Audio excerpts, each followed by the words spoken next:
We are in this quiet suburb of North London on a beautiful spring morning. I can see the people walk past. Little do they know what an amazing place this is behind me. A house of healing, a spiritual sanctuary. Let us go and see this for ourselves.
Craig, thank you for talking to me. Thank you, Feroz. Thank you for inviting us at our sanctuary to be with you and to share some of our experiences. Thank you.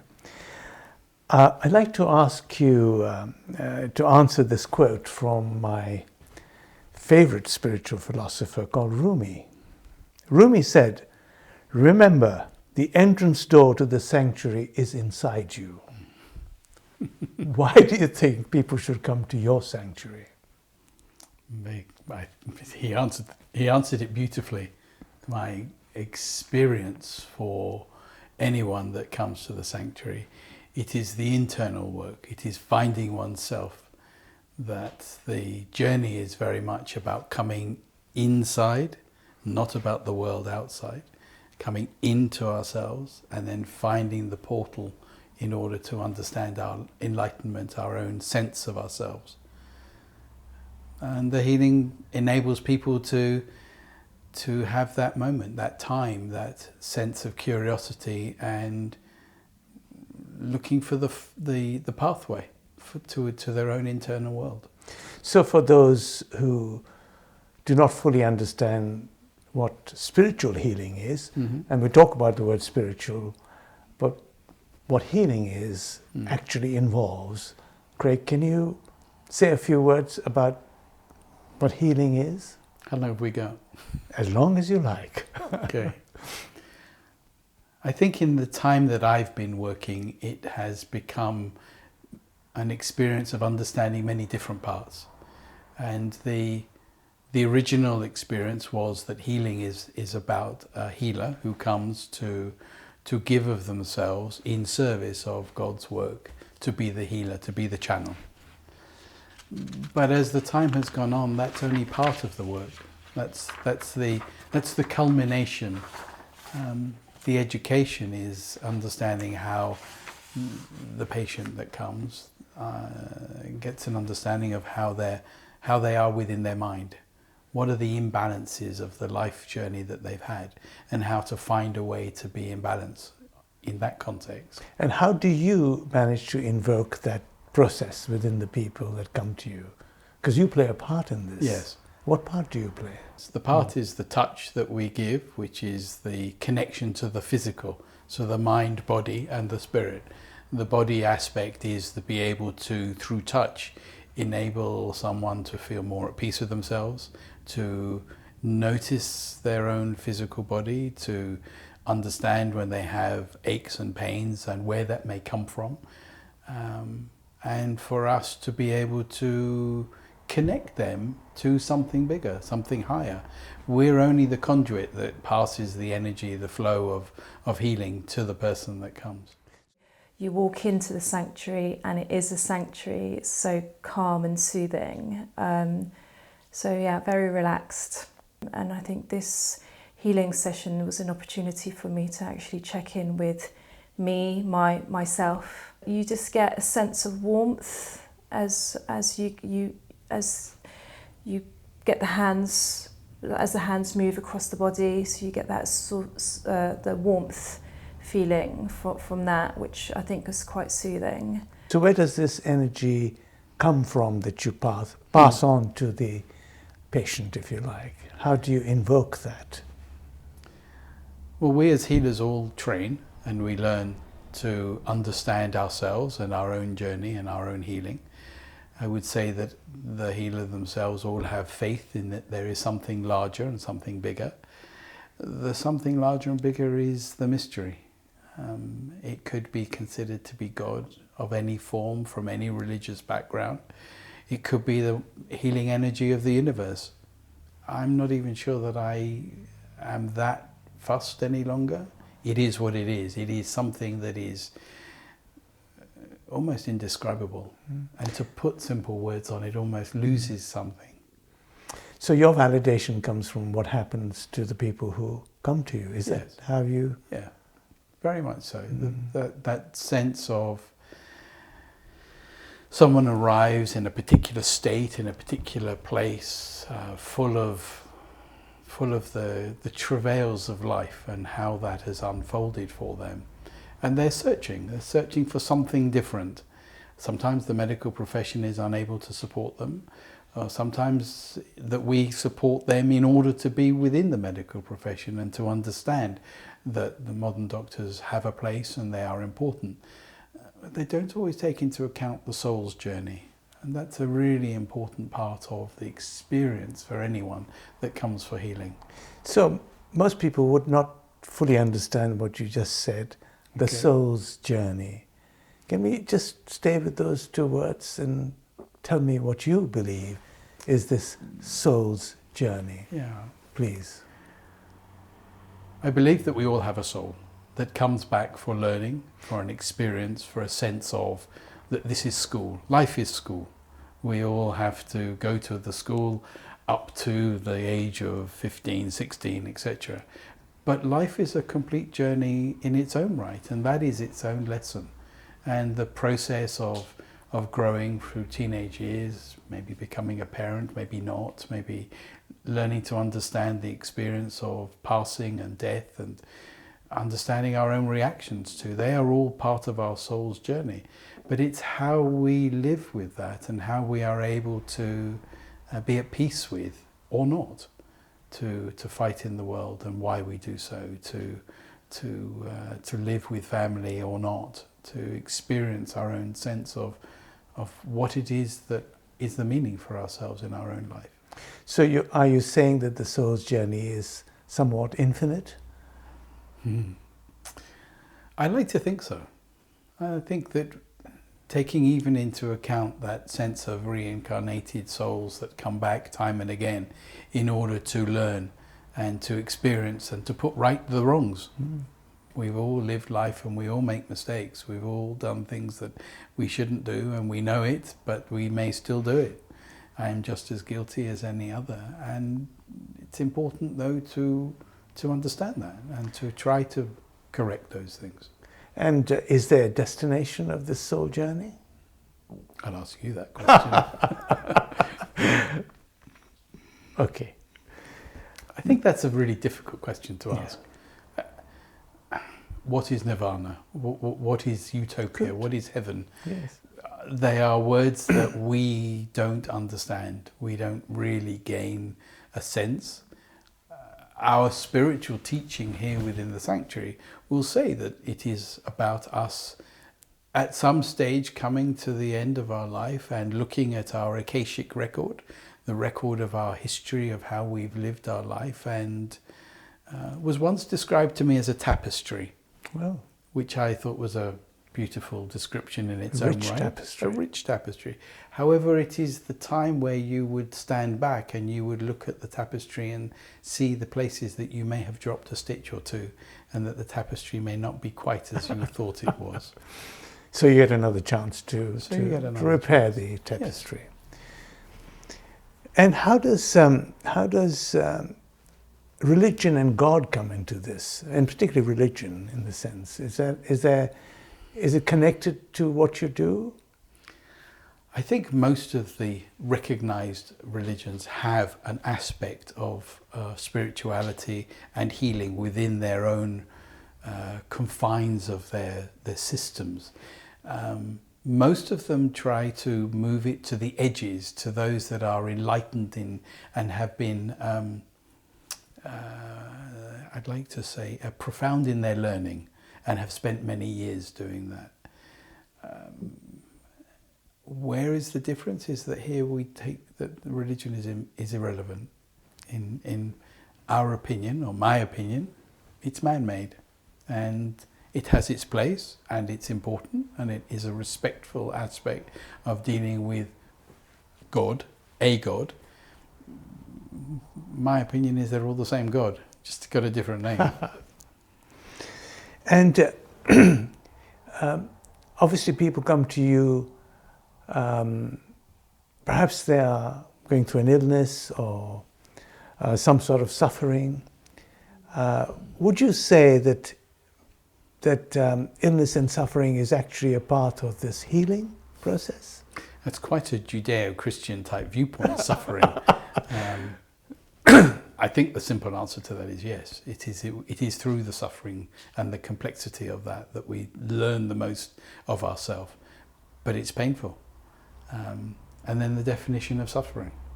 At what level does suffering take place that it becomes something that is considered an irritant, or whether it is a mortal, a defining statement that the suffering will lead to the end of your life.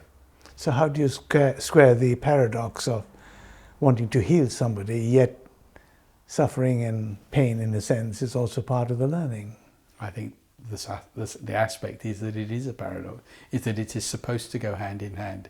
It is that separation between the two that enables an individual to learn from the suffering.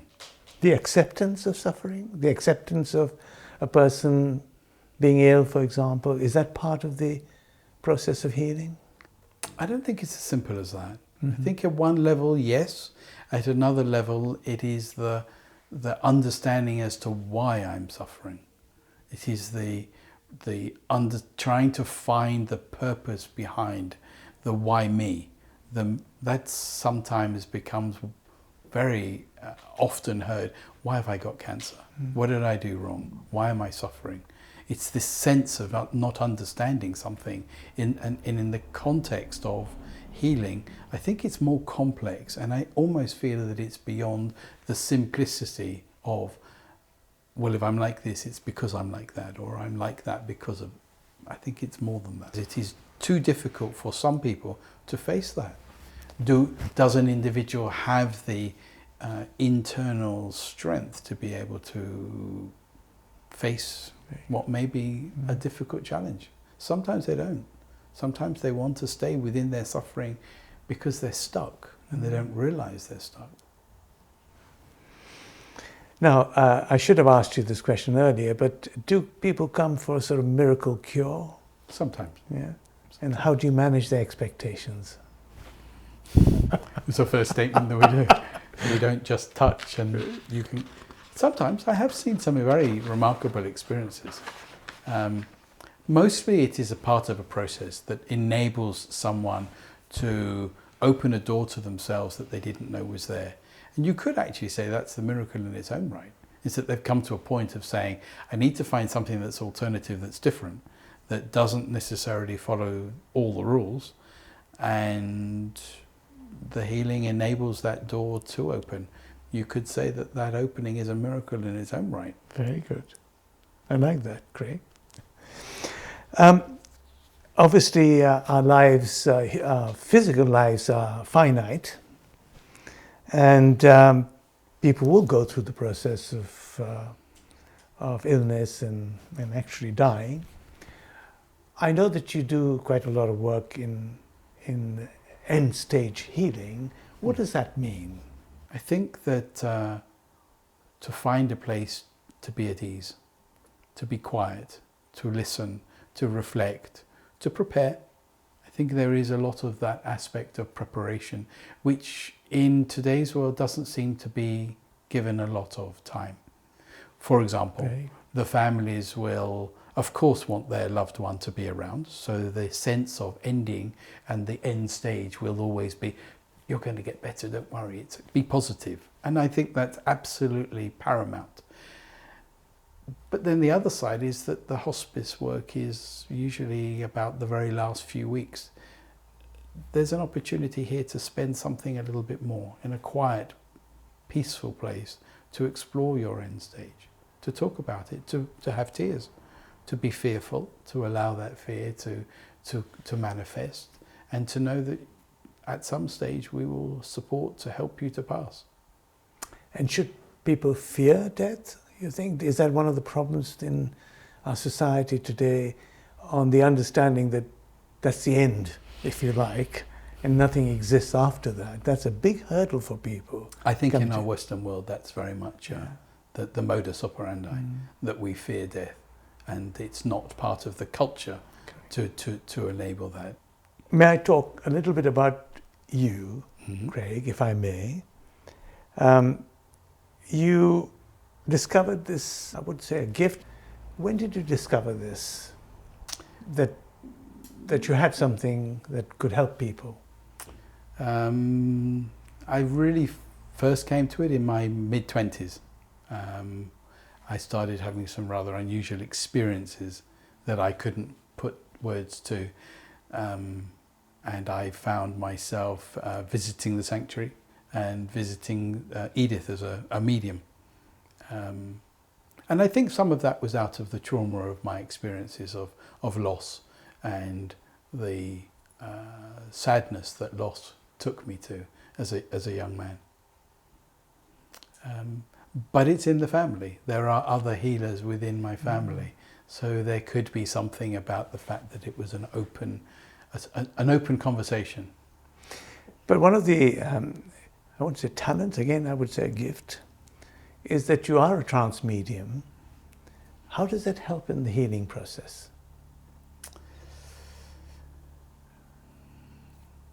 I think it enables my intuitive awareness to be able to listen to what is the message or the sense of what's available to the individual that's coming for healing.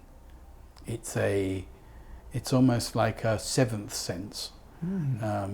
We all have our sixth one, which we don't quite know about. Often we talk about it, our gut feel. Yeah. I think this is almost like a seventh one. This is listening to something beyond. It took me many years to listen to the voices and to trust that the experience was valid without being invasive to the individual that was coming for healing. Sometimes it can be quite revealing for people that they don't understand. How could I know that?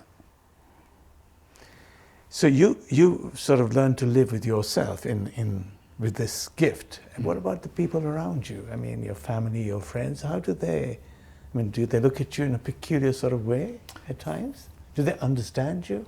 That's a nice question.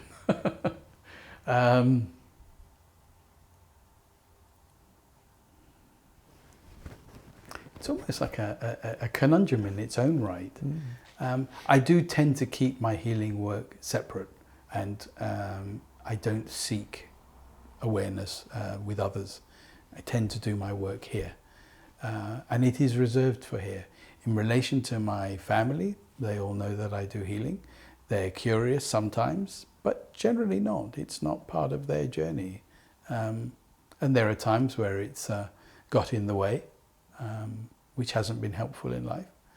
But mostly my family accepts that that's what I do, and they can see that I'm different when I come back. I'm having worked in the healing centre for a morning or an afternoon, and just quieter and more in myself. And so I think they've got used to it now after all these years. Now, Craig, our time is sort of coming to an end. Is there anything that I may not have asked that you would like to share?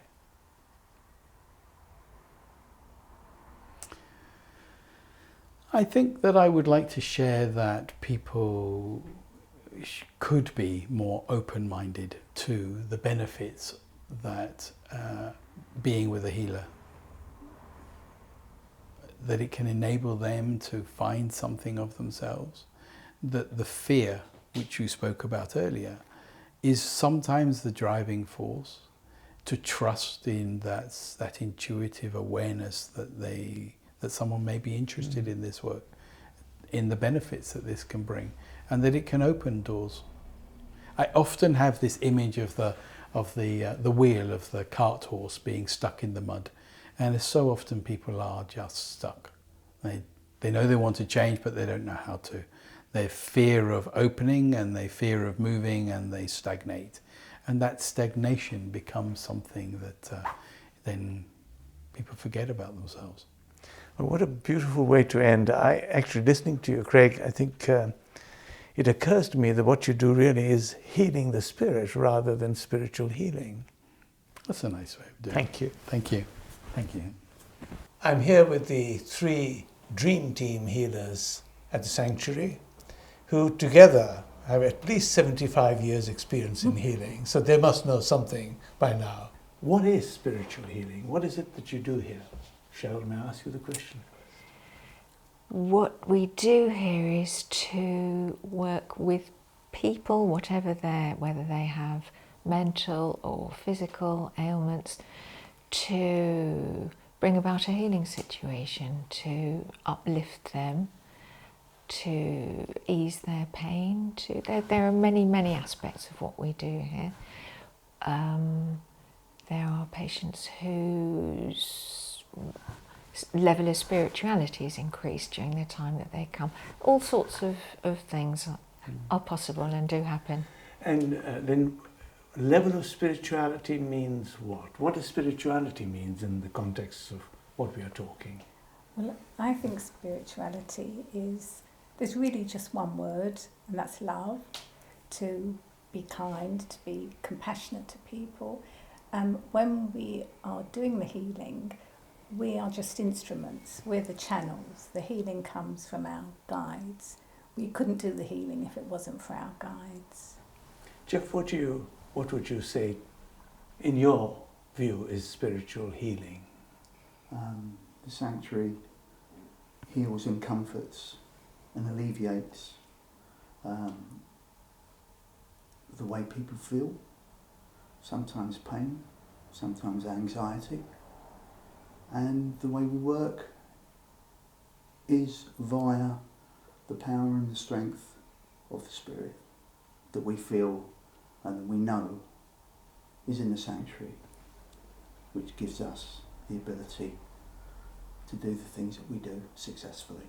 And is it actually a sacred place here as well, in that sense? Yes, then, would you say? very much so. To us it is. Very much so. Very much so. Can I ask you, what are spiritual guides? And then perhaps you'd like to answer that question. What is a spiritual guide? Well, every soul on the earth plane has got a guide, and the guides that use us have chosen to do the healing. And as I said, they work through us.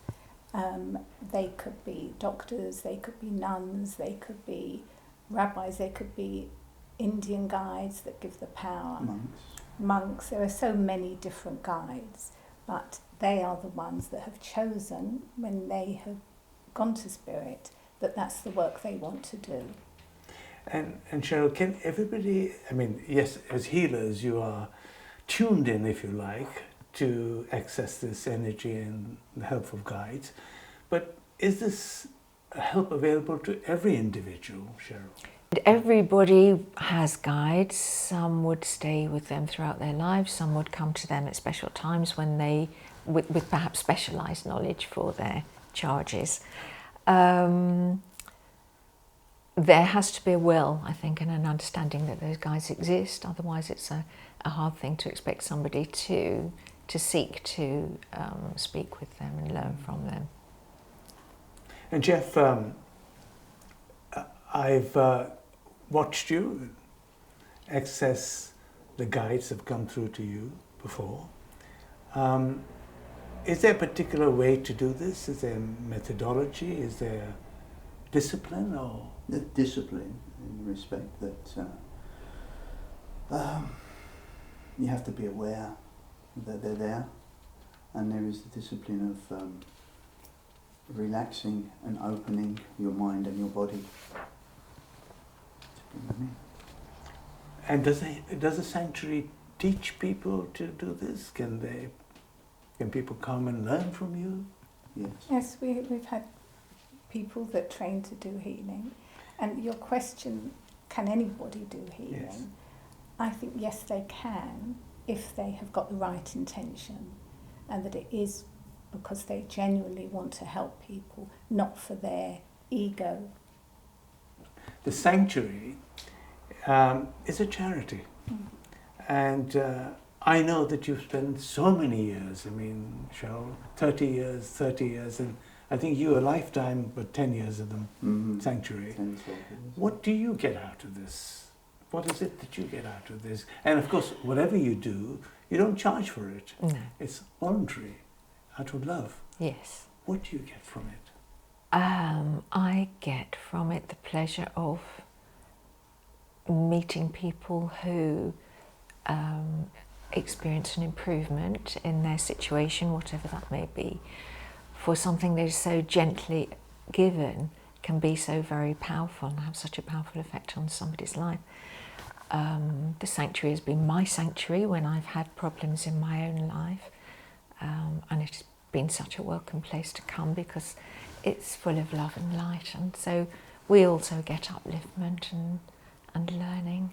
We learn from the people who come to us for healing all the time. So it's a learning situation. You benefit from it in many ways. Linda, Yes. how do you benefit? Well, I think the rewards are when somebody comes and says, you know, I really felt much calmer this week, I slept better this week. We've even had people saying that their doctors are surprised at their X-ray results or whatever test results. That is the reward. That's all the reward that we need. Plus, we know we're so close to spirit, so it's a wonderful thing. Jeff, how do you know that this is not happening all in the patient's mind? Well, for me, you see it in the healing room. You visually see a change. You see people coming in with a sallow complexion, putty coloured faces, and you see them, I do anyway, visually, sometimes their faces change, marks move away, and you can ask our receptionist or anyone here, they come out in a pink colour. Everything is happening internally to them. They're glowing. So they're energized, in a sense. They're glowing and they're energised, and they come out feeling so much better than they did when they came in. And that's just one thing. I mean, for us as individuals, and for Craig or anyone that's here, we get so much love and benefit from spirit. We just genuinely do. All day, every day. I'm never alone. You've seen me on my own, but I'm not alone. And we know that we're never alone, because at any time in our life, there's somebody with us. And that is our guides and spirit that help us in the sanctuary. What a beautiful way to end the program. Thank you, Jeff. Thank you, Lynn. My Thank you, pleasure. Cheryl. Thank you. Thank you. Thank you.